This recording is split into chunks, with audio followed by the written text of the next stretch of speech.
Hello everyone, let's start the class. आप सबका BPI spoken पर स्वागत है। आज की क्लास हम लोग शुरू करते हैं। अगर आप चैनल पर पहली बार आए हैं, चैनल सब्सक्राइब कर लीजिए। So let's start. The very first word is mitigate. पहला शब्द क्या है हमारा? मिटिगेट है। एक सेकेंड।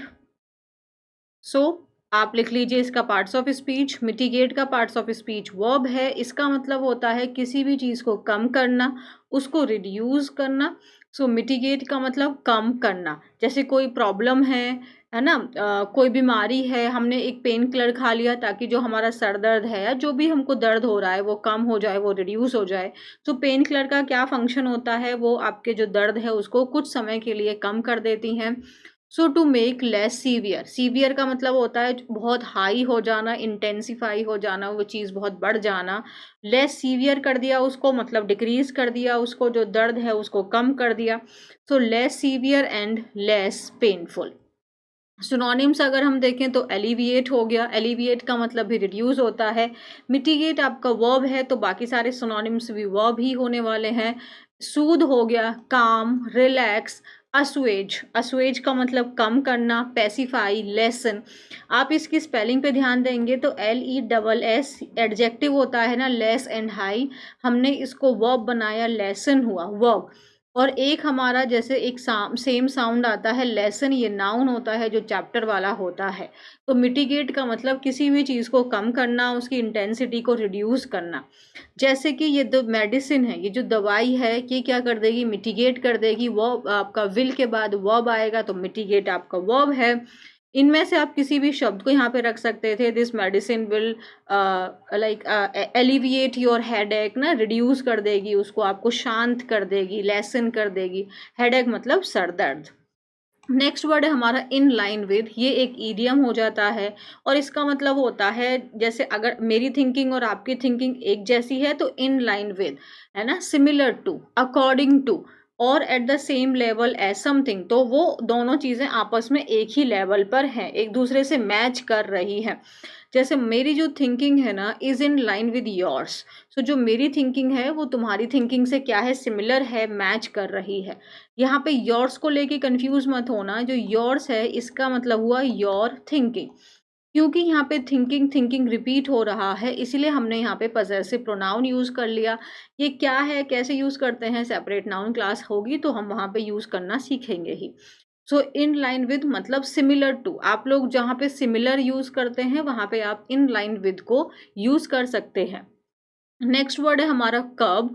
कब का parts of speech verb and noun दोनों होता है। इसका मतलब होता है किसी भी चीज़ पे लिमिट लगाना, उसको कंट्रोल करना। जैसे कि सपोज हमारा जो वेट है वो बहुत ज़्यादा पुट ऑन हो रहा है, हमको क्या करना है? अपनी डाइट पे कर्ब करना है, उस पर लिमिट लगाना है, उस पर कंट्रोल करना है। बार बार जब खाने का मन कर रहा है तो हमें नहीं खाना है। या जैसे कोई कोई भी आपकी चीज़ हो सकती है जिस पे आप लिमिट लगा रहे हैं। अपनी जो आपकी खर्च करने की जो हैबिट है उसको भी आप कर्ब कर सकते हैं। Anything, right, that means to control और limit something that is not wanted, जिसकी ज़रूरत नहीं है। Limit, control, restrain. इम्पीड का मतलब जैसे बाधा डालना, किसी चीज़ को आप रोक रहे हैं। इनहिबिट, जैसे मैंने कहा ये वर्ब एंड नाउन दोनों हैं तो मैंने यहाँ पे दोनों तरीके के सेंटेंसेस में इसको यूज़ किया है। You must learn to curb your anger. आपको सीखना होगा अपने एंगर को लिमिट करना, अपने एंगर को कंट्रोल करना आपको सीखना होगा। यहाँ पे हमने टू के बाद वर्ब का इस्तेमाल किया है। You must try to put a curve. Article A के बाद में नाउन आता है, ये आपका नाउन है। यहाँ पे हमने इसको नाउन की तरह यूज किया है तो ये भी लिमिट हो गया। जैसे टू लिमिट एंड लिमिट, तो you must try to put a limit, put a control on your anger. तो तुम्हें अपने गुस्से पे लिमिट लगाने की कोशिश करनी चाहिए। नेक्स्ट वर्ड क्या है हमारा? ग्रीवेंस। ग्रीवेंस का पार्ट्स ऑफ स्पीच नाउन है। इसका मतलब होता है शिकायत। क्या हुआ? कंप्लेंट। कंप्लेंट का पार्ट्स ऑफ स्पीच क्या होता है? नाउन है। एक होता है कंप्लेन। कंप्लेन, ही कंप्लेन्ड। कंप्लेन का क्या है? वर्ब है। शिकायत, कष्ट, यानी कि आपको जो प्रॉब्लम हो रही है, जो आपको कष्ट हो रहे हैं वो भी हो सकता है। कंप्लेंट हो गया। या कॉज ऑफ डिस्ट्रेस। डिस्ट्रेस का मतलब परेशानी, परेशानी का कारण, कष्ट। कंप्लेंट, प्रॉब्लम, हार्डशिप, तकलीफ हो गई, इनजस्टिस हो गया। तो मुझे ऐसा लगता है, आई think she has a personal grievance against me. Personal क्या है, ये एडजेक्टिव है। जैसे हम लोग कहते हैं ना, this is my personal phone, this is my personal room. Article किसके लिए आया है, ग्रीवेंस के लिए आया है। ग्रीवेंस क्या है, नाउन है। तो मुझे ऐसे लगता है ना कि उसको मेरे खिलाफ कोई मतलब एक पर्सनली शिकायत है, उसको मुझसे कुछ अपने आप ही शिकायत, जैसे कहते हैं ना, आई डोंट नो, उसको पता नहीं मुझसे क्या ही प्रॉब्लम है। तो मुझे लगता है ना कि उसको मुझसे कुछ निजी प्रॉब्लम है। So I think she has a personal grievance against me. ये सारे के सारे शब्द आपको लर्न हो गए होंगे। आप इनको दिन में 2-3 बार रिवाइज करिए, सिनोनिम्स पे ध्यान दीजिए, इनके यूसेज पे ध्यान दीजिए, और फिर हम लोग आगे क्लास देखते हैं। ठीक है। नेक्स्ट वर्ड क्या है हमारा, एपेक्स। नेक्स्ट वर्ड क्या है हमारा, एपेक्स। एपेक्स का मतलब क्या हो जाता है, पार्ट्स ऑफ स्पीच नाउन है। एपेक्स का मतलब होता है किसी भी, जैसे अगर ये कोई हमने ट्राइंगल बना लिया, ये ट्राइंगल है मेरा, इसका जो है ये जो हाईएस्ट पॉइंट है ये भी आपका एपेक्स हो जाएगा। या जैसे आप अगर ये तो लिटरल मीनिंग हो गया, अगर हम फिगरेटिव देखें, जैसे आपका करियर है, कोई प्रोजेक्ट है, वो अपने एकदम हाईएस्ट पॉइंट पर है ना, एकदम टॉप पर है, तो वो भी आपका एपेक्स हो जाए। जैसे मूवी है, मूवी का जो क्लाइमैक्स होता है वो हाईएस्ट पॉइंट होता है, तो इसीलिए क्लाइमैक्स इसका सिनोनिम हो जाता है। तो द हाईएस्ट पॉइंट और most successful part of something. So peak, summit, top, climax या पिनेकल। जैसे he is at the apex of his career, मतलब अपने करियर के वो एकदम हाईएस्ट पॉइंट पर है। नेक्स्ट वर्ड क्या है हमारा, प्रोविजन। प्रोविजन का मीनिंग क्या हो जाता है, जैसे नियम है, प्रावधान है। जैसे अगर हम किसी कंपनी को ज्वाइन करते हैं तो वहाँ पे कुछ प्रोविजंस होते हैं जो आपको फॉलो करने होंगे, जो उनके नियम है जो आपको मानने ही होंगे। सो अ कंडीशन और requirement in a legal document, वो चीज़ आपको फॉलो करनी होगी। रिक्वायरमेंट है वो आपको टर्म है, क्लॉज है वो नियम है उनका, वो कंडीशन है। जैसे you may be ask to go to a new and different place of work under the provisions of a mobility clause.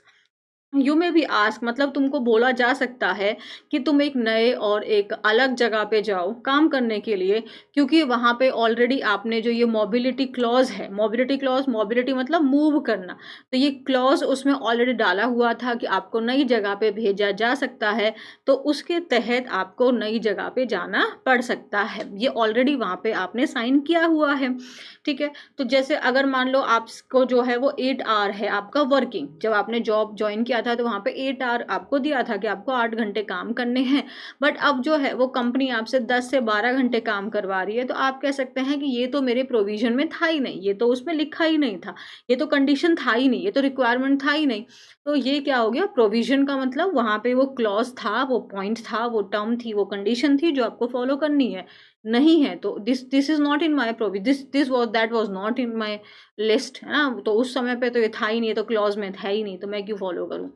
Next word है हमारा आर्बिट्ररी। आर्बिट्ररी का मतलब होता है एकदम मनमाने तरीके से, बिना सोचे समझे किसी काम को आपके मनमाने तरीके से कर रहे हैं, काम को मॉडिफाई कर रहा है, काम के बारे में बता रहा है, तो पार्ट्स ऑफ स्पीच एडजेक्टिव हो गया, क्योंकि नाउन की विशेषता बता रहा है, पर्सन की विशेषता बता सकता है।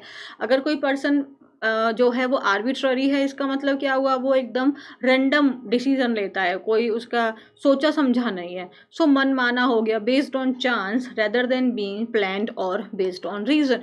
तो प्लानिंग करके नहीं है, उसके मन में आया उसने वो काम कर दिया। सो रैंडम है, चांस है, अनप्रडिक्टेबल है, पहले नहीं बता सकते। प्री का मतलब हो जाता है बिफोर, और डिक्ट का मतलब होता है राइट। ठीक है। और एबल का मतलब लायक।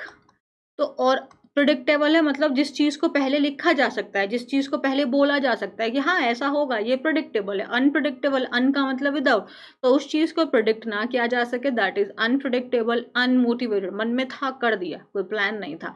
इसका यूसेज देखें, our choice was purely arbitrary. मान लो ना, जैसे कि हमको ना पिकनिक पे जाना था, तो हमने बिल्कुल प्लानिंग नहीं की, हमारा मन किया, ऐसे ही बैठे थे, ओ चले वहाँ बड़ी मस्त जगह हो रखी है, तो हमारा जो प्लान था वो कैसा था, वो आर्बिट्ररी था, वो कोई हमने प्लानिंग के साथ में नहीं की। जो हमारी ट्रिप थी वो आर्बिट्ररी थी, कोई प्लानिंग नहीं थी, रैंडम था, मूड बना और हम चले गए। तो this was the arbitrary. Done. Next word क्या है हमारा, नेक्स्ट, एक सेकेंड, नेक्स्ट नेक्स्ट क्या है हमारा सोलली, ये एडवर्ब है, इसका मीनिंग होता है कंप्लीटली, केवल, केवल, only and not involving anyone और एनीथिंग एल्स, कंप्लीटली उसी की वजह से, only, completely, wholly, absolutely, entirely. I bought it solely means completely for him. तो ये जो चीज़ है ना, मान लो कोई शर्ट है, कोई शू है, एनीथिंग, ये चीज़ मैंने सिर्फ और सिर्फ उसके लिए खरीदी है। नेक्स्ट वर्ड है हमारा अबेटमेंट, MENT लग गया तो नाउन है, अगर सिर्फ अबेट होता तो ये वर्ब होता। अबेट का मतलब होता है किसी चीज़ को कम करना, रिड्यूस, जैसे कि अभी जस्ट हमने मिटिगेट पढ़ा था, तो अबेट भी हमारा उसी का एक सिनोनिम हो जाता है, और अबेटमेंट मिटिगेशन हो जाएगा। सो अबेट का क्या हो गया, कम, रिड्यूस, ठीक है। सो अबेटमेंट कमी, किसी में रिडक्शन हो रहा है, रिडक्शन इन द अमाउंट और degree of something. Synonyms reduction, drop, decline, decrease, diminishing, ठीक है। सेंटेंस अगर देखें, we need some noise abatement, तो हमें ना जैसे बाहर से बहुत आवाज़ आ रही है तो उसमें हमें थोड़ा रिडक्शन की ज़रूरत है, उसमें थोड़ा डिक्लाइन की होने की ज़रूरत है, बहुत ज़्यादा बाहर से आवाज़ आती है। नेक्स्ट वर्ड है हमारा प्यूनिटिव। प्यूनिटिव का मतलब होता है अगर आपके जो मेजर्स हैं, जो एक्शन है वो प्यूनिटिव एक्शन है, इसका मतलब वो कैसा एक्शन हो गया है, दंडनात्मक। आप तंग आ चुके हो, अब आपको सिर्फ और सिर्फ पनिशमेंट देनी है, तो प्यूनिटिव एक्शन, एक्शन कैसा है, दंडनात्मक, दंड देने वाला है, तो इसका पार्ट्स ऑफ स्पीच एडजेक्टिव हो गया है। प्यूनिटिव का मतलब अगर कोई या वो चीज़ बहुत हार्श है, या वो चीज़ बहुत, जैसे आपने कोई एक्शन है वो प्यूनिटिव है तो वो हार्श है, या फिर आप पनिशमेंट के रूप में आप दे रहे हो, वो रिटेलिएशन हो गया है आपका, पनिशिंग हो गया, करेक्शनल हो गया, अब आप तो दंड देना ही पड़ेगा। मेहनत करो अन्यथा they will take punitive actions against you, तो मेहनत करो नहीं तो वो तुम्हारे खिलाफ में मतलब पनिशमेंट देने वाले एक्शंस ले लेंगे, या फिर वो हार्श एक्शंस तुम्हारे खिलाफ में ले लेंगे। डन। टेम्परेट, टेम्परेट का मीनिंग क्या होता है, टेम्परेट का मतलब होता है कंट्रोल्ड। जैसे अगर हम यहाँ पे बात कर रहे हैं कि जो मौसम है वो टेम्परेट है, तो इसका मतलब जो मौसम है वो कैसा है, ना तो ही बहुत ज़्यादा गर्मी है और ना ही बहुत ज़्यादा ठंड है, तो मौसम कैसा हो गया, नरम है, मतलब एक जेंटल है, नॉर्मल है आपका। अगर हम किसी व्यक्ति की बात करें कि वो जो पर्सन है उसका जो बिहेवियर है वो कैसा है, टेम्परेट है, मतलब वो काम है, बहुत जल्दी ओवर एक्साइटेड नहीं हो जाता है, कंट्रोल्ड है, तो किसी भी स्थिति में वो बहुत संयम के साथ में आपका बर्ताव करते हैं, तो कंट्रोल्ड उनका बिहेवियर है।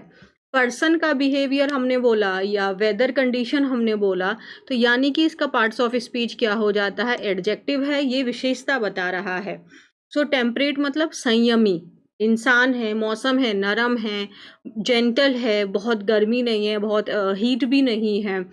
सो वेदर कंडीशन क्या हो जाएगी, neither very hot nor very cold, और someone's behaviour it's very calm and controlled. Synonyms देखें तो mild, gentle, fair, self restricted. जैसे हम सेंटेंस में दोनों मैंने सेंटेंसेस रखे हैं क्लाइमेट एंड पर्सन दोनों के लिए। The climate here is pretty temperate, तो जो यहाँ का जो क्लाइमेट है वो कैसा है, काफ़ी नॉर्मल है, माइल्ड है, बहुत ज़्यादा एक्सट्रीम नहीं है। अगर हमने एक व्यक्ति को बोला कि वो एक टेम्परेट मैन है, इसका मतलब वो सेल्फ कंट्रोल्ड है और बहुत ओवर एक्साइटेड नहीं हो जाता है, काम है वो इंसान। तो आर्टिकल आया है मैन के लिए क्योंकि ये MAN सिंगुलर हुआ, और यहाँ पे टेम्परेट जो है इस मैन की विशेषता बता रहा है। यहाँ पे भी जो ये टेम्परेट है ये इस क्लाइमेट की विशेषता बता रहा है, इस नाउन की विशेषता बता रहा है, ये आपका एडजेक्टिव हुआ। डन है यहाँ तक। नेक्स्ट वर्ड है हमारा ऑफ लेट। ऑफ लेट जो है इसका मतलब होता है हाल फिलहाल में, रिसेंटली। लेटली का मतलब भी होता है हाल फिलहाल में। लेटली में आप ध्यान रखिएगा, जो लेट है और जो लेटली है इन दोनों में अंतर है। लेट जो है ये आपका एडजेक्टिव एंड एडवर्ब दोनों हो सकता है, ये डिटेल में हम लोग बाद में पढ़ेंगे, बट जो लेटली है ये हमेशा एडवर्ब होता है और इसका मतलब होता है रिसेंटली, हाल फिलहाल में। जैसे we haven't spoken of late, मतलब हमने अभी हाल फिलहाल में बात नहीं की है। डन है यहाँ तक। नेक्स्ट वर्ड है हमारा इरेटिक। इरेटिक का मतलब भी हो गया वो जो चीज़ है, चाहे वो वेदर कंडीशन हो या कोई पर्सन हो, अगर वो इरेटिक है तो वो कैसा है, अनियमित है, मतलब वो इर्रेगुलर है, एक पैटर्न को फॉलो नहीं करता है, कांस्टेंट नहीं है, वो वेरिएबल है, वो चेंज हो जाता है, जैसे चेंजिंग सडनली एंड अनएक्सपेक्टेडली, अचानक से इर्रेगुलर तरीके से, इवन नहीं है वो चीज़, रेगुलर नहीं है अपने पैटर्न में या मूवमेंट में, तो वो चीज़ कैसी हो जाएगी, अनप्रडिक्टेबल हो जाएगी। अगर कोई पर्सन है वो कभी भी हँसने लगता है, कभी गुस्सा करने लगता है, कभी बहुत अच्छे से आपसे बात करेगा, कभी एकदम रूड हो जाएगा, तो उस पर्सन का जो नेचर है वो कैसा है, इरेटिक है, पर्सन का नेचर, यानी हम नेचर की बात कर रहे हैं, उस व्यक्ति की बात कर रहे हैं, तो ये भी पार्ट्स ऑफ स्पीच क्या हो गई, एडजेक्टिव। सो वो कैसा है, अनप्रडिक्टेबल है, चेंजेबल है, इरेगुलर है, वेरिएबल है, अनसर्टेन है, ठीक है, तो कभी भी बदल जा रहा है। जैसे जो उसका बिहेवियर है, his behaviour is becoming more and more erratic, मतलब उसका बिहेवियर और इरेगुलर होता जा रहा है, उसको समझ पाना और मुश्किल होता जा रहा है, कभी भी कैसा भी बिहेवियर वो दिखा दे रहा है। तो ये हमने किया। अब आगे वोकैब देखते हैं। नेक्स्ट वर्ड है हमारा ड्राई स्पेल। ड्राई स्पेल का मतलब क्या होता है, सूखे दिन। अब या तो आप एक्चुअली में इसको देख लो, जैसे मौसम है, एक्चुअली में जो हमारा इस समय का जो मौसम है वो कैसा है, ड्राई स्पेल, मतलब गर्मी चल रही है। या अगर हम इसको फिगरेटिव सेंस में देखें तो इसका मतलब हो जाता है, जैसे जो बिजनेस है, अगर वो पीरियड एक ड्राई स्पेल है, मतलब बहुत ज़्यादा व्यापार नहीं हो रहा है, बहुत ज़्यादा कमाई नहीं हो रही है। So dry spell a period of dry weather. जैसे the first rain came after a long dry spell, तो जो पहली बारिश आई बहुत लंबे एक सूखे के बाद में। आइसोलेटेड, आइसोलेटेड अगेन आपका एडजेक्टिव है। आइसोलेटेड, अगर कोई पर्सन आइसोलेट, हाँ जैसे अभी कोविड के टाइम पे, अभी नहीं मतलब बीत गया है ना, तो वहाँ पे ये आइसोलेशन शब्द बहुत था। आइसोलेशन नाउन हो जाता है, TION लगता है तो नाउन होता है। आइसोलेटेड, आप आइसोलेशन चले जाओ तो आइसोलेशन हो गया, मतलब उस व्यक्ति को अकेले कर दिया, कोई और उससे संबंध नहीं रखे हुए है, वो दूर है अभी, है ना। तो आइसोलेटेड का मतलब है अलग है। जैसे कोई आइलैंड है तो वो बाकी जो लैंड है उससे कनेक्टेड नहीं है, ये आइसोलेटेड हो गया, ये अलग है, ये सेपरेटेड है। वो पर्सन्स भी होते हैं जो आइसोलेटेड होते हैं, जो दूसरे लोगों से कनेक्ट नहीं रहना पसंद करते, वो सेपरेट रहना पसंद करते हैं। सो आइसोलेटेड क्या हो गया, अलग है, फार अवे। एक सेकेंड।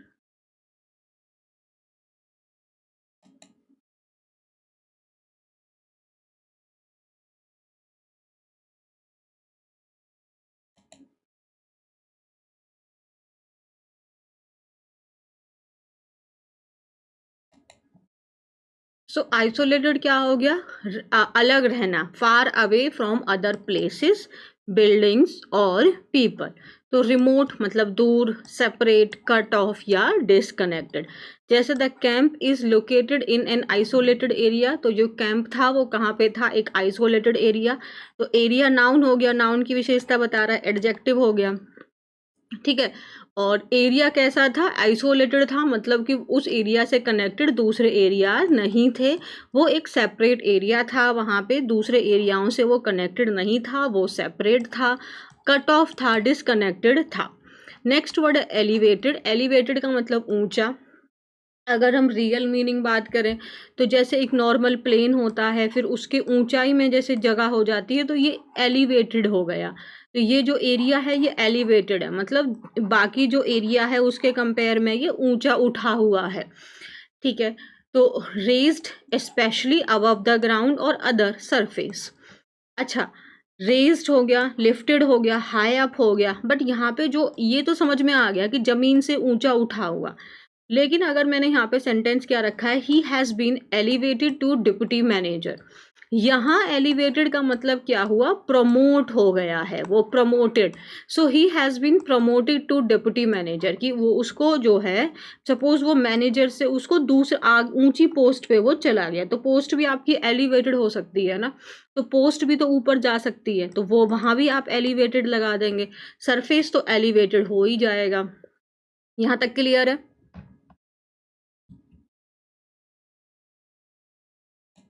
नेक्स्ट है हमारा रिटेन। रिटेन का मतलब होता है किसी चीज़ को बरकरार रखना, किसी चीज़ को जैसे कि मैं आपको पढ़ा रही हूँ, आप सारी की सारी वोकैब को रिटेन करके नहीं रख सकते। तो जैसे मैंने बोला, आप सारी की सारी वोकैब को रिटेन करके नहीं रख सकते, यानी आप उसको अपने दिमाग में होल्ड करके नहीं रख सकते, आप उसको रिमेंबर याद करके नहीं रख सकते आप, है ना? तो एक तो रिटेन का मतलब याद करके रखना, या किसी भी चीज़ को बरकरार रखना, मैनेज करके रखना, अपनी पोजीशन को रिटेन करके रखना, ठीक है? आपने एक अच्छी रेपुटेशन बनाई, अब उस रेपुटेशन को मैन रिटेन करके रखना मतलब उस रेपुटेशन को बनाए रखना।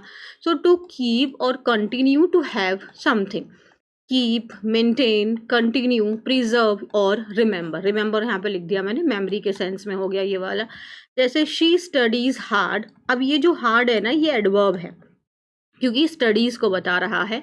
उसने कठिन परिश्रम किया, लेकिन वह जो है वो सारी की सारी जो इंफॉर्मेशन है जो उसने पढ़ाई की, उसको होल्ड करके नहीं रख पाई, उसको याद करके नहीं रख पाई, उसको मेंटेन करके नहीं रख पाई और वो भूल गई। तो यहाँ पे समझ में आया रिटेन का मीनिंग पा।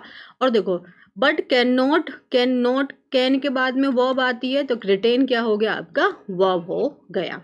डन है। नेक्स्ट वर्ड है हमारा वहीकुलर। वहीकुलर में आपको वहीकल्स दिखाई दे रहे हैं। सो वहीकुलर आपका हो जाता है जो आपके ऑटोमोबाइल होते हैं, मतलब जो आपके वहीकल्स होते हैं। So relating to a vehicle और वहीकल्स। जैसे the road was close to vehicular traffic, मतलब जो रोड था वो बंद था, जो आपकी गाड़ियां होती हैं उनके लिए रोड क्या हो गया था, बंद हो गया था, सिर्फ पैदल चलने वाले यात्री ही अलाउड थे। अवेल, अवेल का मतलब क्या होता है, अवेल का मतलब होता है, जैसे यहाँ पे आपको दिख रहा है लाभ या लाभ उठाना। तो अब देखो, अवेल लाभ या लाभ उठाना, यानी कि ये वर्ब हो गया और लाभ का मतलब ये नाउन हो गया। तो अवेल के दोनों पार्ट्स ऑफ स्पीच होते हैं, नाउन एंड वर्ब की तरह आप यूज कर सकते हैं। सो अवेल का मतलब किसी भी चीज का फायदा उठा रहे हैं, मतलब वैसे नेगेटिव सेंस में फायदा उठाना मत सोचना। जैसे आपको कोई भी मौका मिला, आपने उसको अवेल किया, मतलब आपको मौका मिला और आपने उसका इस्तेमाल किया, आपने अपनी सारी की सारी स्किल्स वहां पे शोकेस कर दी। एग्जाम है, एग्जाम में जो आपको वैकेंसीज आई है, आपने उसको अवेल किया, मतलब जो आपको एक अपॉर्चुनिटी मिली थी, आपने उसका बेनिफिट लिया, आपने उसमें अपने आप को प्रस्तुत कर दिया। ठीक है। सो अवेल जैसे यूज और take advantage of an opportunity और अवेलेबल रिसोर्स, ठीक है ना। सो यूज और take advantage of an opportunity, एक मौका हमें मिलता है तो हम या तो मिस कर देंगे या हम उस मौके का फ़ायदा उठा लेंगे। हम अपने आप जितने भी हमारे अंदर स्किल्स हैं, हम सब कुछ वहाँ पे लगा के उस मौके का फ़ायदा उठाएंगे कि हमें वो चीज़ मिल जाए। ठीक है। जैसे synonyms, use, profit, advantage and usefulness. Sentence में अगर हम देखें, you can avail discounts on food, तो आप जो है फूड के ऊपर में आप जो डिस्काउंट है उसको आप यूज कर सकते हैं, मतलब आप उसका फायदा उठा सकते हैं। ठीक है ना। अच्छा, जैसे he worked hard but to no avail, इसका मीनिंग क्या हुआ आप मुझे कमेंट सेक्शन में बताना। He worked hard but to no avail, बताना इसका मीनिंग क्या हुआ। नेक्स्ट वर्ड है हमारा बोनाफाइड। बोनाफाइड का मतलब होता है वो चीज़ वास्तविक है, वो चीज़ रियल है, जेन्युइन है, ऑथेंटिक है, मतलब वो फ्रॉड नहीं है। किसी पर्सन को भी कह सकते हैं, किसी चीज़ को भी कह सकते हैं, तो ये विशेषता बता रहा है। पार्ट्स ऑफ स्पीच एडजेक्टिव हो गया क्योंकि विशेषण है ये। सो बोनाफाइड का मतलब क्या होता है कि वो जैसे कोई कंपनी है वो बोनाफाइड है, मतलब वो रियल में है, वो ऑथेंटिक है, वो जेन्युइन है, वो फेक नहीं है।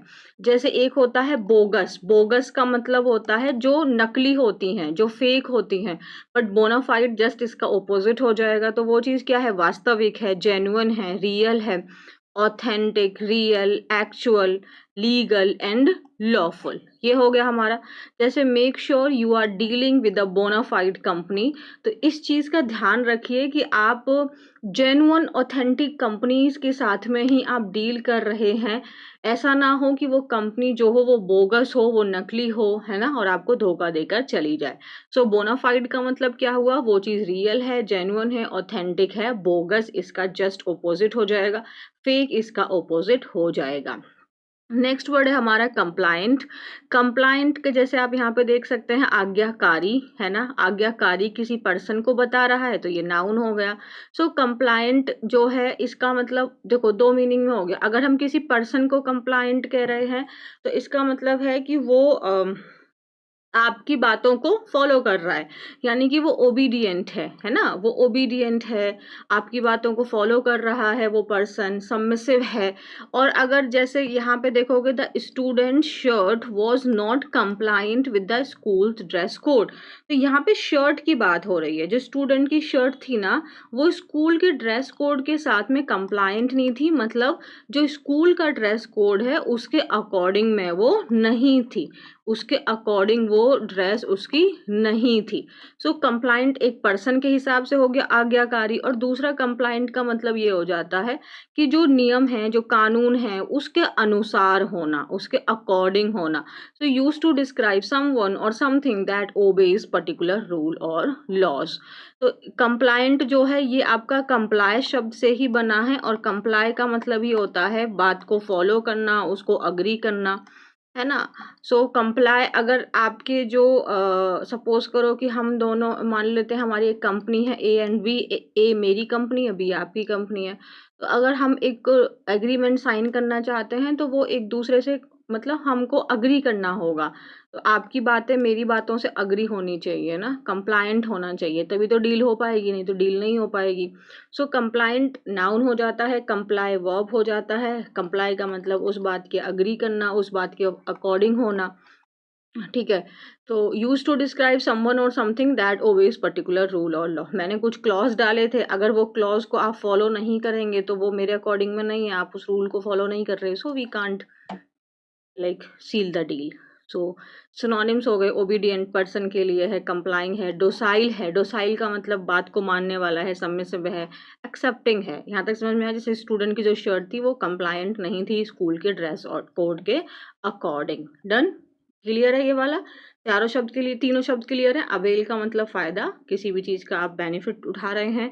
आपके पास में जैसे डिस्काउंट कूपन होते हैं ना तो उसका आप अवेल कर सकते हैं। जैसे आपको अलग अलग तरीके के कूपन आ जाते हैं कि हाँ अब आपको 20% ऑफ है, तो ये आपको 25 तारीख तक ही आप इसका फायदा उठा सकते हैं, यू कैन अवेल, है ना। तो अवेल का वहाँ पे समझ में आया। बोनाफाइड मतलब वो चीज़ रियल है, जेन्युइन है, ऑथेंटिक है। कंप्लायंट का मतलब पर्सन के सेंस में है तो वो आपका आपका ओबीडियंट है। और अगर हम किसी चीज़ के बारे में बात कर रहे हैं तो वो उसके अकॉर्डिंग है, उसको मैच कर रही है उसकी डिमांड को। डन। नेक्स्ट क्या है हमारा, नेक्स्ट वर्ड है हमारा, ये शब्द आपने सुना ही होगा, हेसल फ्री। सो हेसल का मतलब ही हो जाता है प्रॉब्लम, हेसल का मतलब ही हो जाता है प्रॉब्लम। हसल जैसे होता है ना, you have to hustle, hustle मतलब आपको मेहनत करनी पड़ेगी, प्रॉब्लम तो झेलनी पड़ेगी। बट आपका हेसल फ्री का मतलब क्या हो जाएगा, जैसे जो आपका ऑनलाइन आजकल जितने ज़्यादा ट्रांजेक्शन्स वगैरह हो रहे हैं वो हेसल फ्री है। मतलब आपको कहीं पे जाके लाइन नहीं लगानी है, आपको अपना टाइम वेस्ट नहीं करना है, आप कन्वीनियंटली अपने घर पे बैठ के काम कर सकते हैं। तो ये चीज़ें बहुत कन्वीनियंट हैं, बहुत हैसल फ्री हैं। आपको एक काउंटर से दूसरे काउंटर पे नहीं जाना है। सो विदाउट प्रॉब्लम्स और बॉदर, बॉदर मतलब कोई टेंशन ही नहीं है, कोई दिक्कत ही नहीं है। और अगर सिंपल अब देखो फ्री लगा दिया, हैसल फ्री हो गया तो मतलब विदाउट प्रॉब्लम हो गया। और अगर सिर्फ हैसल होता तो आपका प्रॉब्लम्स हो जाता, टेंशन्स हो जाता, है ना। तो जैसे जो खराब मौसम था ना was the major hassle during our trip. तो हमारी ट्रिप के दौरान में जो सबसे बड़ी प्रॉब्लम थी ना वो था खराब मौसम। तो आप ऐसे करके यूज कर सकते हैं। या फिर आप बोलेंगे कि जब हमने घर से ही टिकट बुक कर ली थी, हमने रेस्टोरेंट घर से बुक कर लिया था, हमने होटल घर से बुक कर लिया था, इसलिए हमारी ट्रिप एकदम हैसल फ्री थी, क्योंकि वहां पे हमको कोई प्रॉब्लम ही नहीं हुई। तो ये वाली बात आपको समझ में आ गई होगी। नेक्स्ट वर्ड है हमारा कम्यूटर, COMMUTER। कम्यूट का मतलब ही होता है ट्रैवल, और ER जैसे टीचर हो गया, डॉक्टर हो गया, तो ER लगाने से ये उस एक्शन डूअर के बारे में बता रहे हैं, तो ये नाउन हो गया। कम्यूटर का मतलब हो जाता है यात्री, यानी व्यक्ति, a person who travels some distance to work on regular basis. यात्री वाली बात से आपको समझ में आ गया होगा। तो अगर आप दिल्ली या कोई भी मेट्रोपॉलिटन सिटी में रहते हैं तो आप ट्रैवलिंग तो आप जनरली कर, कोई भी यार कहीं भी रहता होगा, वो अपना ऑफिस तो उसके घर पे आ नहीं जाएगा ना। हाँ, अगर आप बिजनेस पर्सन वाली बात छोड़ दें, बिजनेस पर्सन का भी ऑफिस कहीं ना कहीं घर से बाहर ही हो जाता है। तो आपको कहीं न कहीं तो ट्रैवलिंग करके जाना ही पड़ेगा डेली बेसिस पे अपने काम के लिए, so you are the commuter. So the train was packed with commuter, मतलब जो ट्रेन थी वो यात्रियों से भरी हुई थी। नेक्स्ट वर्ड है float a tender. Float a tender आपने देखा ही होगा, अगर आप न्यूज़पेपर वगैरह रीड करते हैं, तो वहाँ पे आपको दिखता होगा ना, एक टेंडर का पेज आता है। तो वहाँ पे जो गवर्नमेंट है या कोई भी है, वो भैया अपना बात निकाल रही है कि ये हम जैसे कॉन्ट्रैक्ट्स जो निकलते हैं ना, जैसे रोड बनाने का कॉन्ट्रैक्ट है, तो जानते ही होगे ना रोड के कॉन्ट्रैक्ट के लिए कि एक बड़ी चीज़ वायरल हो रही थी, बता देना कौन सी थी वो चीज़। तो गवर्नमेंट ने एक टेंडर निकाला, एक एडवर्टाइजमेंट डाला कि भाई रोड बनवाना है हमको, तो आ जाओ ज़रा कौन-कौन लोग हैं जो इस रोड को कितने पैसों में बनाने के लिए तैयार है। सो फ्लोट मतलब निकाल देना। So making a formal announcement to the public through advertising in newspapers और अदर इंडस्ट्री पब्लिकेशन, मतलब आप एक फॉर्मल अनाउंसमेंट कर रहे हो पब्लिक को, किसके थ्रू? थ्रू बताता है आपका मीडियम, कौन से मीडियम के थ्रू आप कर रहे हैं। जैसे आप एडवर्टाइज कर रहे हैं न्यूज़पेपर में या किसी भी अदर प्लेटफॉर्म पे, आप फॉर्मल अनाउंसमेंट कर रहे हैं कि ये एक काम है, कौन कौन बिजनेस पर्सन है जो इस काम को कर सकते हैं। नेक्स्ट वर्ड है हमारा फर्निश। एक तो आप लोग जानते हैं जैसे फर्निश्ड घर होता है ना, तो हमने सारा फर्नीचर उसमें लगा दिया, सब कुछ लगा दिया, तो हमारा वेल फर्निश्ड हो गया। एक तो वो हो गया। और दूसरा फर्निश का मतलब होता है किसी भी चीज़ को प्रोवाइड करना, प्रस्तुत करना, उस चीज़ को सप्लाई करना, उस चीज़ को प्रोवाइड करना। जैसे we will furnish the food for the party, तो पार्टी के लिए ना हम लोग फूड क्या करेंगे, फर्निश करेंगे, मीन्स हम लोग फूड प्रोवाइड करेंगे। सो टू सप्लाई और प्रोवाइड समथिंग नीडेड। यहाँ तक डन है, सारे क्लियर हो गए। हैसल का मतलब टेंशन हो गया, प्रॉब्लम हो गया। हैसल फ्री का मतलब टेंशन फ्री हो गया। कम्यूटर मतलब यात्री हो गए जो यात्रा कर रहे हैं।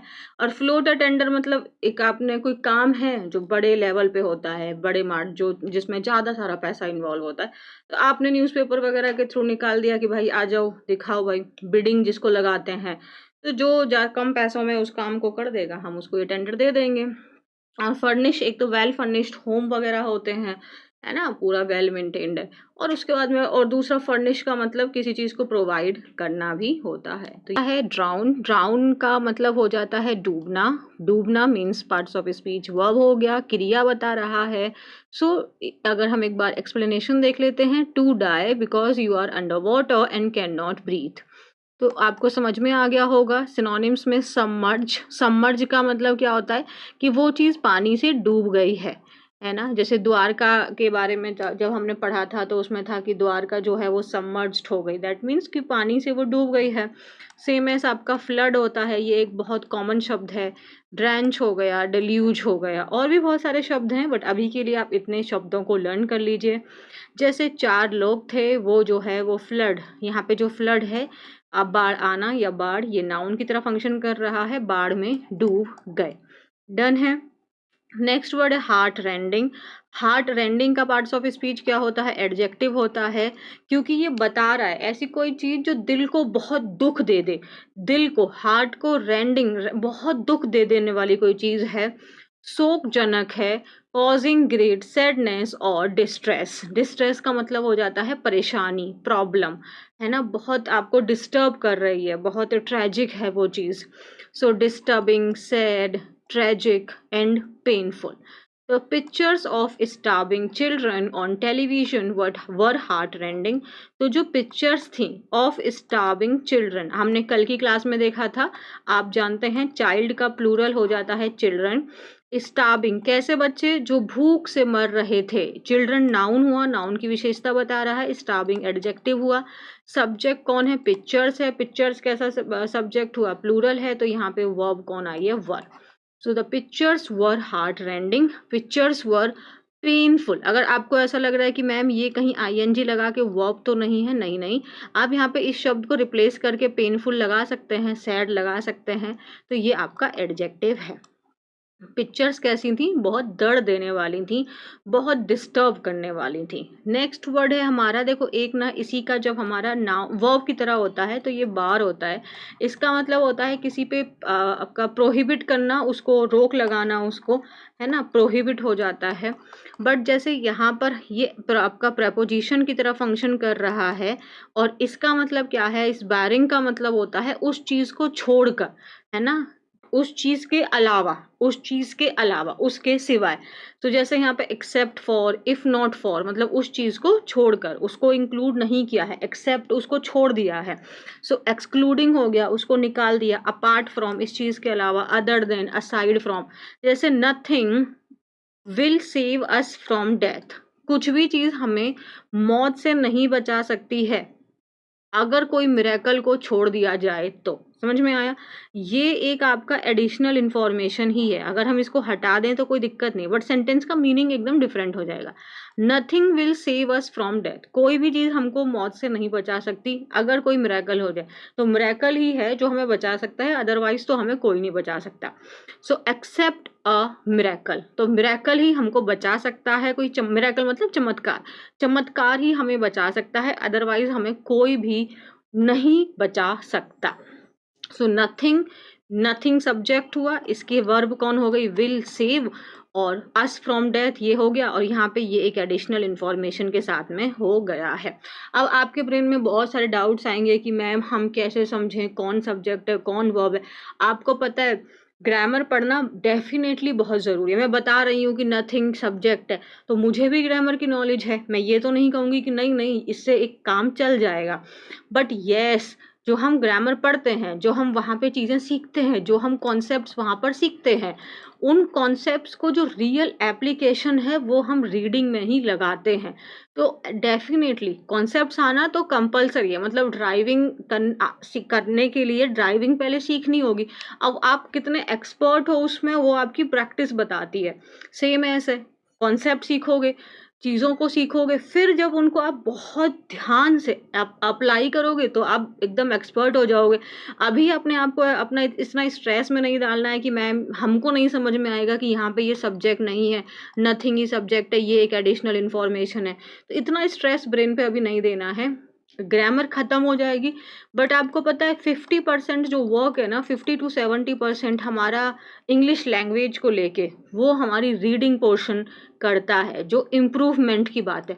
कॉन्सेप्ट आ गए तो आपने 30% चीज़ें आपको पता है, बट अगर आप फ्लुएंट होंगे वो चीज़ डिपेंड करेगी आप कितने उस चीज़ के साथ में फेमिलियर हैं, कितना आप उसको प्रैक्टिस कर रहे हैं। आगे देखा जाए, आगे बढ़ते हुए हम लोग अपना नेक्स्ट शब्द क्या देखते हैं, हमारा है डिस्ट्रॉट। डिस्ट्रॉट का मतलब भी क्या होता है, बहुत आप परेशान हैं, आप बहुत, डिस्ट्रॉट का मतलब आप बहुत वरिड हैं, आप टेंशन में हैं, आप परेशान हैं, नर्वस हैं आप, ठीक है। आपकी स्टेट को बता रहा है, आपकी जो स्टेट है उसको बता रहा है, तो इसका पार्ट्स ऑफ स्पीच भी क्या हो गया, एडजेक्टिव। अब ना रटने मत लगना यार, ये हम रट नहीं सकते। विद टाइम, विद प्रैक्टिस, मुझे इतना लंबा समय हो गया टीचिंग में करते हुए, अब जाके इतनी, मतलब अब जाके नहीं, हाँ आ गई हैं ना चीज़ें कि आप सोचोगे कि मैम, बट स्टिल मैं बहुत फोकस के साथ में चीज़ें करती हूँ। अभी अगर आप बिगनिंग में हो तो लगेगा टाइम आपको हर चीज़ को पहचानने में, रट के हम नहीं पहचान सकते हैं। एकदम स्ट्रेस फ्री होके हमको पढ़ना है, ठीक है ना। आज के लिए बहुत ज्ञान हो गया। लेट्स सी, डिस्ट्रॉट, डिस्ट्रॉट मतलब परेशान, एक्सट्रीमली वरिड। जैसे मैंने बताया था आपको, वरिड जो है ये एडजेक्टिव है, आई एम वरिड, V3 नहीं है ये। नर्वस, नर्वस, अपसेट, जैसे वरिड है, अपसेट है, स्केयर्ड है, डिस्ट्रेस्ड है, मीन्स परेशान होना। She was distraught over the death of her partner, तो उसके पार्टनर की डेथ हो गई, तो जिसकी वजह से वो बहुत ज़्यादा परेशान थी। नेक्स्ट क्या है हमारा, रेयर, REAR। इसका मतलब क्या होता है, जैसे किसी भी चीज़ की back side, back part of something, specially a building और व्हीकल। तो बिल्डिंग का या व्हीकल का जो बैक साइड होता है, जैसे आगे, जो आगे वाली सीटें होती हैं और पीछे वाली सीट होती है, तो ये हमारी रेयर साइड हो जाएगा। जैसे the kitchen is at the rear of the house, इसका मतलब क्या हुआ, जो किचन है वो घर के बैकवर्ड में है, घर के पीछे वाले एरिया में है। नेक्स्ट वर्ड क्या है हमारा, प्लंज। ठीक है। अब ये तो पहचान के हो गए, the kitchen is at the, article के बाद में आया हुआ है, फिर यहाँ पे ऑफ प्रेपोजिशन है, तो इसका मतलब ये तो पक्का नाउन है, ये आपने पहचान लिया। बैक साइड, ठीक है। प्लंज का मतलब डूब जाना, तो ये वर्ब हो जाएगा। सो प्लंज का मतलब, और एक प्लंज का मतलब जैसे होता है जब कोई चीज़ ना बिजनेस वगैरह में अगर प्लंज है तो उस चीज़ में गिरावट आ रही है ना, उसमें जैसे जो सामान है उसकी वैल्यू में प्लंज हो गया, मतलब गिरावट आ गई है। तो दूसरा एक मीनिंग हो गया आपका डूब जाना, तो जैसे बिजनेस भी डूब जाता है ना, उसमें गिरावट आ जाती है। या लिटरली कार वगैरह है, कोई चीज़ है जो डूब गई है, जो गिर गई है ना। जैसे टू फॉल और move down very quickly and with force, जैसे her car plunged off a bridge, मतलब उसकी जो गाड़ी है वो ब्रिज से कूद के, मतलब उसकी जो गाड़ी है वो नीचे गिर गई। स्प्लिट सेकंड का मतलब क्या होता है, जैसे हम कहते हैं ना पल भर में हो गया, तो उसको हम इंग्लिश में बोलते हैं स्प्लिट सेकंड। पल भर में, जैसे हम बोलते हैं ना कि कुछ क्षणों में ही ये काम हो गया। सो पल, जैसे a very short movement of time, जैसे we had to make a split second decision, मतलब हमको तुरंत डिसीजन लेना है, हमारे पास कोई टाइम नहीं है वेस्ट करने के लिए। So we had to make a split second decision, मतलब हमें एकदम ऑन द स्पॉट डिसीजन लेना है, we don't have time to waste. Done है यहाँ तक? एक सेकेंड, आगे देखते हैं। अबंडन, अबंडन आपने पहले भी शायद क्लास में देखा ही होगा। अबंडन का मतलब होता है छोड़ देना, त्याग देना। सो टू लीव अ प्लेस, किसी भी जगह को आप छोड़ रहे हैं, उस चीज़ को आप त्याग दे रहे हैं, या फिर किसी पर्सन को, और जनरली हमेशा के लिए। तो आपने क्या कर दिया है, उसको त्याग दिया है, उसको छोड़ दिया है, तो ये वर्ब की तरह यहाँ पे काम कर रहा है। डेजर्ट, डेजर्ट का मतलब आपने उसको त्याग दिया है। एक डेजर्ट आपका नाउन होता है जो रेगिस्तान है, और दूसरा डेजर्ट आपका वर्ब है। ये डेजर्ट का मतलब है त्याग देना। आप जानते हैं एक मीठा मीठा भी होता है ना घर में, कि डेजर्ट में आज क्या है, उसकी स्पेलिंग जरा मुझे कमेंट सेक्शन में बताना। नेक्स्ट हो गया लीव, डिसोन, आपने उसको छोड़ दिया, त्याग दिया, नहीं ये मेरा नहीं, अब मैं ऐसा नहीं करूंगा, आपने उसको अबंडन कर दिया, छोड़ दिया उसको। रेलिंक्विश भी यही मीनिंग है। As a baby he was abandoned by his mother, तो जब वो छोटा बच्चा ही था ना, तभी उसकी माँ ने उसको त्याग दिया था, उसको छोड़ दिया था। नेक्स्ट वर्ड है चेयरफुल। चेयरफुल FUL से ही पहचान लेंगे, पार्ट्स ऑफ स्पीच एडजेक्टिव है। चेयरफुल का मतलब है एकदम मस्त होना, खुश हो आप, है ना, एकदम खुश खुश, एकदम happy, positive, joyful. So happy, positive, jolly, joyful, joyous. They had some cheerful news, तो उनके पास में कुछ अच्छी खबर है। नेक्स्ट वर्ड है हमारा ग्रिप। ग्रिप का मतलब होता है पकड़, ठीक है, किसी को कसकर पकड़ लेना, तो ये वर्ब हो गया, जैसे कसकर पकड़ना। So to hold very tightly. Grasp हो गया, उसको पकड़ लेना, जैसे ग्रास्प का मतलब एकदम किसी चीज़ को पकड़ लिया आपने, उसको पकड़ बना लिया आप। इस पे भी इंग्लिश पे भी आप पकड़ बना लेंगे, अगर आप अच्छी मेहनत करेंगे, रेगुलर रहेंगे तो। ग्रैब, होल्ड या क्लास्प, जैसे the baby gripped my finger, तो ग्रिप्ड जब भी ना आपको, जब जैसे ये वर्ब का सेकंड फॉर्म है, तो अगर हम यहाँ पे बात करें तो वर्ब का सेकंड फॉर्म बनाने में हमें पी को क्या कर दिया है, डबल कर दिया है। तो इस चीज़ को भी हम आज की क्लास में एक फोकस कर देंगे। तो जब ग्रिप का हम सेकंड या थर्ड फॉर्म बनाते हैं तो हम पी को क्या कर देते हैं, डबल कर देते हैं। इससे क्या होता है कि हम विद टाइम हमारी चीज़ें अपने आप इम्प्रूव होने लग जाती हैं। इस can not stand, can not stand का मतलब ये हो जाता है कि आप किसी से, आप उसको बिल्कुल पसंद नहीं करते हैं, सो आप उसको हेट करते हैं, आप उसको बर्दाश्त ही नहीं कर सकते। तो यहाँ पे क्या लिखा हुआ है, you do not like someone और समथिंग एट ऑल, आप बिल्कुल भी उसको पसंद नहीं करते हैं, और that you think that something is extremely unpleasant, कि वो चीज़ आपको ऐसा लगता है कि बहुत बुरी है, मैं यहाँ पे नहीं खड़े रह सकता। जैसे किसी किसी पर्सन को खून से बहुत डर लगता है, तो अगर वो खून थोड़ा सा भी देख लें तो वो उसको बर्दाश्त नहीं कर सकते, वो बेहोश हो जाएंगे। या आप कोई पर्सन है, उसको आप बहुत हेट करते हैं, अगर वो आपके सामने से गुजर जाए तो आपका तो पूरा दिमाग खराब हो जाएगा। सो कैन नॉट स्टैंड मतलब आप उस चीज़ को बिल्कुल बर्दाश्त नहीं कर सकते। इवन अगर किसी की सफलता है, किसी का पेपर क्लियर हो गया, तो लोग उसके बारे में 100 बातें बोलने लग जाते हैं, क्योंकि वो उसकी सफलता बर्दाश्त नहीं कर सकते। सो कैन नॉट स्टैंड का मीनिंग क्या हो गया, आप किसी को बिल्कुल पसंद नहीं करते, या आपको लगता है कि ये चीज़ एकदम बुरी है। इसके सिनोनिम्स में देखें तो हेट है, अभोर, अभोर का मतलब भी नफरत करना हो गया, डिटेस्ट या लोथ। डन है। जैसे Manisha can't stand her roommate, इसका मतलब क्या हुआ कि जो मनीषा है ना वो अपनी रूममेट को बिल्कुल बर्दाश्त नहीं कर सकती, मतलब उससे एकदम नफरत करती है। सपोज आप, ऐसा जरूरी कि मनीषा ही सही हो और उसकी रूममेट खराब हो, ऑपोजिट भी तो हो सकता है ना, कि रूममेट अच्छी हो लेकिन मनीषा के हिसाब से वो नहीं मैच कर पा रही है। जैसे मैंने कहा कि आपकी सफलता को हर कोई बर्दाश्त नहीं कर सकता है, तो वैसे ही हो जाएगा। सो कैन नॉट स्टैंड मतलब वो इंसान बिल्कुल उसको पसंद नहीं करता है, नापसंद करता है। डन है। नेक्स्ट वर्ड क्या है हमारा, एलिजिडली। एलिजिडली का मतलब क्या हो जाता है, कथित तौर पर, मतलब जैसे देखो यहाँ पे used when something is said to be true but has not been proved, मतलब used when something is said to be true, मतलब ऐसा है कि अभी हम आरोप लगा रहे हैं लेकिन वो आरोप अभी सिद्ध नहीं हुआ है, वो आरोप अभी प्रूफ नहीं हुआ है, सिर्फ कहने के लिए हम कह रहे हैं कि ये आपका कल्प्रिट हो सकता है ना। जैसे मर्डर हो गया तो जो आपको पर्सन, एक इंसान है चाकू के साथ में दिखाई दिया, उसके चाकू खून भी लगा हुआ है, उसकी ड्रेस पे भी खून लगा है, तो हमने एलिजिडली बोल दिया कि यही है जिसने मर्डर किया हुआ है। बट ऐसा भी तो हो सकता है कि वो उस इंसान को बचाने की कोशिश कर रहा हो, तो अभी प्रूफ नहीं हो सकता है रियल में वही मर्डरर हो। तो एलिजिडली का मतलब कथित तौर पर, अभी ऐसा कहा जा रहा है बट इन रियलिटी वो चीज़ अभी प्रूफ नहीं हुई है। ठीक है। अब यहाँ पे देखें तो इसका पार्ट्स ऑफ स्पीच क्या है आपका, ये हो जाता है आपका एडवर्ब। तो सिनोनिम्स क्या होगा, रिपोर्टेडली, प्रोबेबली, शायद, लाइकली और पॉसिबली। जैसे she was arrested for allegedly stealing a car, तो उसको अरेस्ट किया गया किस लिए, कि उस पर ऐसा आरोप लगा है कि उसने गाड़ी को चुराया है, लेकिन अभी इन रियलिटी में उसी ने गाड़ी चुराई है, ये चीज़ साबित नहीं हुई है। तो एलिजिडली का मतलब क्या होता है, आरोप, लेकिन वो आरोप अभी सिद्ध नहीं हुआ है, वो आरोप अभी प्रूफ नहीं हुआ है, अभी हमने सिर्फ ऐसा, हमको शक है, लेकिन इन रियलिटी में, रियल में वही कल्प्रिट है कि नहीं है, ये तो बाद में पता चलेगा। नेक्स्ट वर्ड है रिलाय। रिलाय का मतलब क्या होता है, किसी पर डिपेंडेंट होना, आश्रय होना। ठीक है।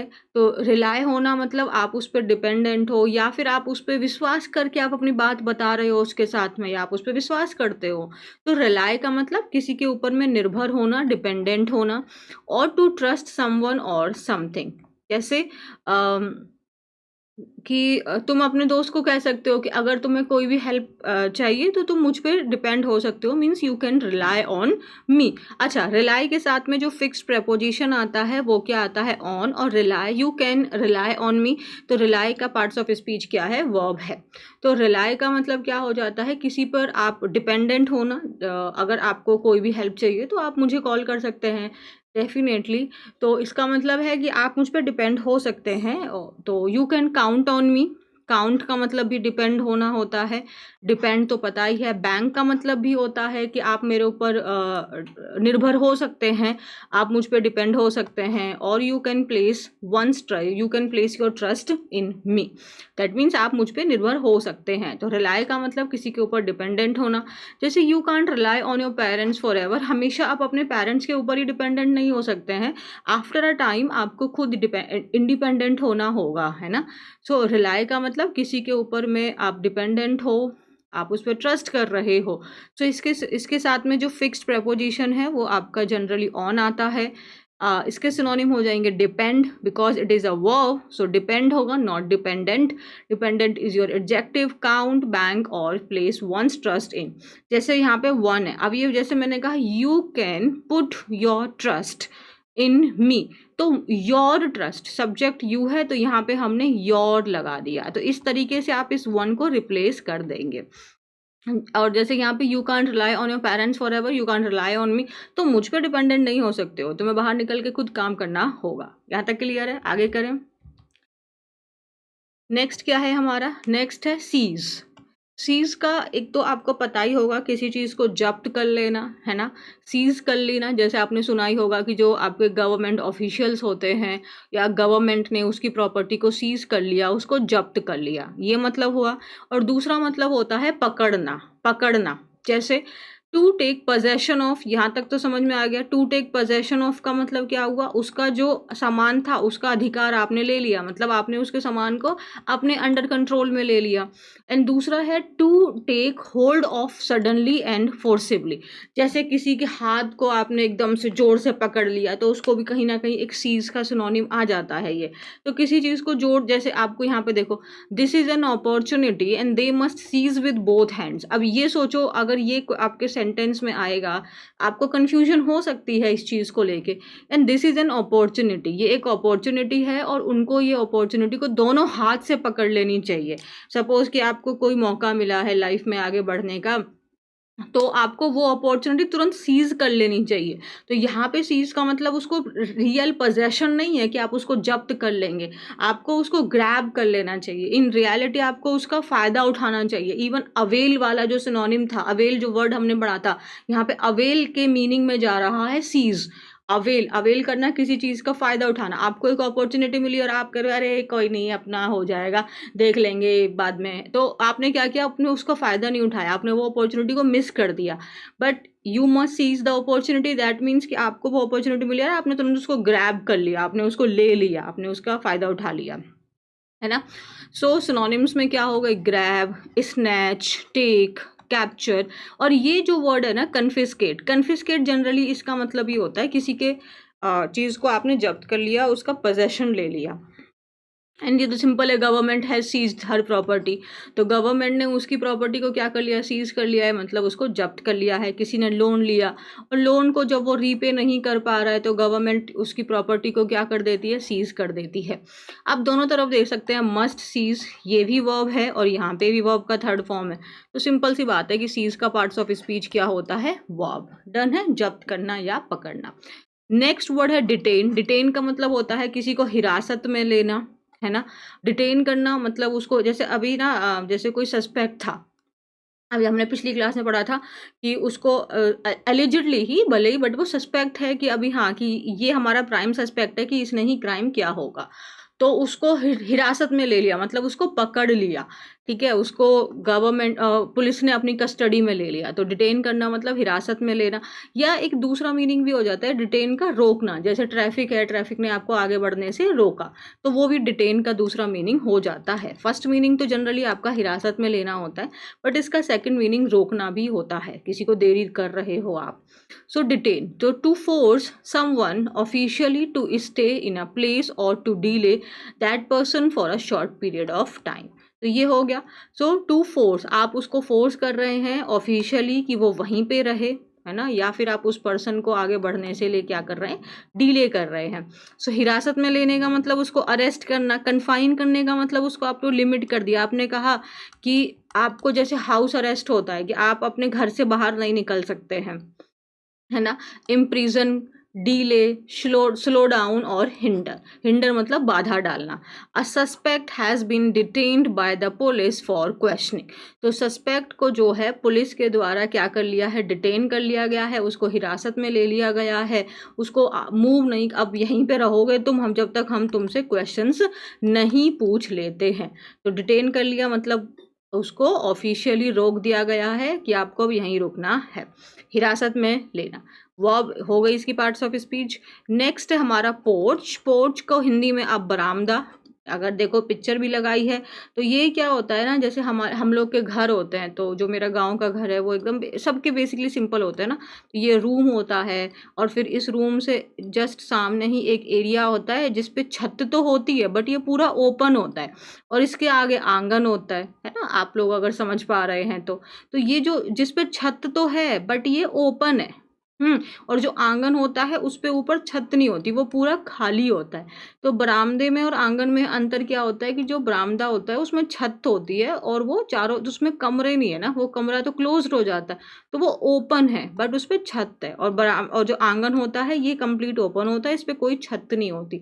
अब आप यहाँ पे देखो, तो ये जो एरिया है, ये वाला जो एरिया है, इसके यहाँ पे छत है, ये तो पिलर है तभी तो इसको सपोर्ट कर रहे हैं, बट ये बंद नहीं है। लेकिन जो ये बाहर वाला एरिया है, इसको बरामदा नहीं कहेंगे, बरामदा ये होता है, तो जो ओपन एरिया होता है उसके ऊपर छत होती है।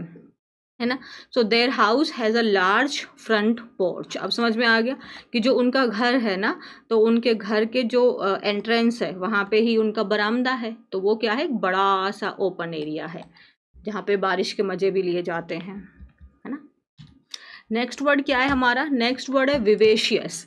विवेशियस का मतलब होता है, अगर हम किसी पर्सन को विवेशियस कह रहे हैं तो वो बहुत जिंदा दिल है, फुल ऑफ एनर्जी है, बहुत एक्टिव है, चेयरफुल है। पर्सन की विशेषता बता रहे हैं तो यहाँ पे ये पार्ट्स ऑफ स्पीच एडजेक्टिव हो जाएगा। तो इसका मतलब जिंदा दिल यानी फुल ऑफ एनर्जी, एनर्जी से भरा हुआ है, जोश से भरा हुआ है, एंथुजियाज्म। तो cheerful, lively, bubbly, active and merry. Merry का मतलब भी हैप्पी होता है, जैसे आप बोलते हैं ना मैरी क्रिसमस, तो उसका मतलब हैप्पी ही होता है।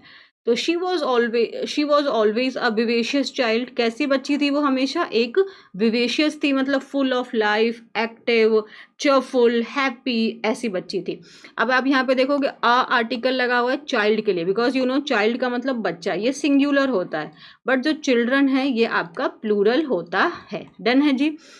She was always a vivacious child. अगर कोई बच्चा है आपके यहाँ पे, क्या वो कहते हैं, शी इज़ ऑलवेज विवेशियस, मतलब वो हमेशा ही खुश रहती है, बहुत चेयरफुल है और बहुत एक्टिव है, पूरी एनर्जी से भरी हुई है। सो वो हो जाता है हमारा विवेशियस। नेक्स्ट वर्ड क्या है हमारा, कंजर्वेटिव। कंजर्वेटिव फैमिलीज होती हैं, तो कंजर्वेटिव माइंड भी हो सकता है। तो माइंड कंजर्वेटिव है, फैमिली कंजर्वेटिव है, तो इसका पार्ट्स ऑफ स्पीच आपका एडजेक्टिव हो गया, माइंड को कंजर्वेटिव बता रहे हैं। और इसका पार्ट्स ऑफ स्पीच नाउन भी होता है, ही इज़ वेरी कंजर्वेटिव, तो यहाँ तो फिर ये एडजेक्टिव ही हो रहा है।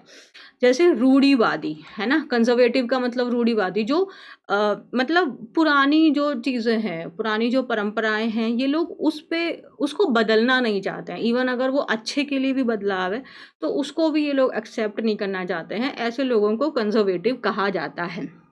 सो मतलब चेंज को हेट करते हैं kind of. So hatred towards change और innovation and holding traditional values. See holding traditional values is not the problem, but जरूरी तो नहीं है ना कि जो सारे के सारे ट्रेडिशनल वैल्यूज हैं वो करेक्ट हों। तो हो सकता है कि विद टाइम हमें अपने आप को अपडेट करने की ज़रूरत है, चेंज होने की ज़रूरत है। सो ये थोड़ा सा हमें ध्यान रखना है। सो हेटरेड टूवर्ड्स चेंज और innovation and holding traditional values. आपको पता है हम लोग दूसरों को बोल देते हैं कि he is very conservative, but कहीं ना कहीं हम भी हो जाते हैं। तो ये ध्यान रखना है कि कहीं हम भी तो उतने ही कंजर्वेटिव नहीं है ना, तो ध्यान रखना है हमें भी। So holding traditional value, I'm again repeating myself, holding traditional value is not the problem, but जो नई चीज़ें हैं जिसके लिए हमें प्रोग्रेसिव होना चाहिए, अगर उसको हम नहीं समझ रहे हैं, that is the problem. So synonyms क्या हैं, traditional, conventional, Orthodox. She she is very conservative in her eating habits. अब इसका मतलब यहाँ पे क्या हुआ कि जो उसकी ईटिंग हैबिट्स हैं उसको लेके वो बहुत कंजर्वेटिव है, मतलब वो बहुत लिमिटेड है, उसमें उसको बदलाव नहीं चाहिए। जैसे अगर मेरे दादाजी, अगर वो तो चले गए, बट अगर वो होते तो वो अपनी ईटिंग हैबिट्स को लेके कि उनको इतने बजे तक खाना खाना है, इसके बाद में खाना नहीं खाएंगे। तो ऐसे एक दादी थी, है ना, तो वो उनको था कि वो शायद शाम के 5 बजे के बाद वो चाय नहीं पीती थी। तो शी वॉज वेरी कंजर्वेटिव इस मैटर में। तो कंजर्वेटिव मतलब हाँ, वहाँ हम लिमिटेड है, हमको यही फॉलो करना है, तो इसमें तो कोई प्रॉब्लम नहीं है। तो आप ध्यान से इस शब्द का यूज़ करिएगा। रश का मतलब क्या हो जाता है, किसी काम को करने में बहुत जल्दबाजी करना। आप जल्दी जल्दी वो काम कर रहे हैं, तो जल्दी जल्दी वो काम करना, रश रश करना मतलब जल्दी जल्दी वो काम करना। तो जल्दी जल्दी हो गया, एक तो वर्ब के रूप में हो गया, और एक रश का मतलब नाउन भी हो जाता है, जैसे जल्दी करना। सो टू डू समथिंग और मूव वेरी क्विकली। जैसे सेंटेंस देखते हैं, please do the work carefully and do not rush. काम को सावधानी से करिए, जल्दबाजी नहीं करिए, है ना। No need to rush. Rush में आपको जल्दबाजी करने की ज़रूरत नहीं है। यू टेक योर टाइम, अपना समय लीजिए, आप आराम से काम कीजिए, जल्दबाजी करने की ज़रूरत नहीं है। आप अपने आप से भी बोल सकते हैं कि टेक योर टाइम, आराम से इंग्लिश सीख लेंगे। It's not a very difficult thing, we will learn it, no need to rush. इतना जल्दबाजी करने की ज़रूरत नहीं है। So please do the work carefully, सावधानी से काम करिए, जल्दबाजी करने की ज़रूरत नहीं है। डू हेल्पिंग वर्ब हो गया, तो यहाँ पे रश क्या है आपका मेन वर्ब, तो यानी वर्ब हो गया, ये क्रिया हो गया। He was in a rush to get to the meeting, यहाँ पे अ रश हुआ है, तो ये आपका क्या है, ये यहाँ पे नाउन है। ही वॉज इन अ रश मतलब वो जल्दबाजी में था, है ना, मीटिंग में जाने के लिए। Why are you in a rush, तुम इतनी जल्दबाजी में क्यों हो, आप ऐसे कह सकते हैं। तो रश का मतलब आप इसको वर्ब एंड नाउन की तरह यूज़ कर सकते हैं। सो हरी, हेसन, एक्सपीडाइट, एक्सपीडाइट का मतलब होता है किसी काम को आपने एक्सेलरेट कर दिया, उसको बढ़ा दिया, स्पीड अप कर दिया। यहाँ तक क्लियर है, डन है।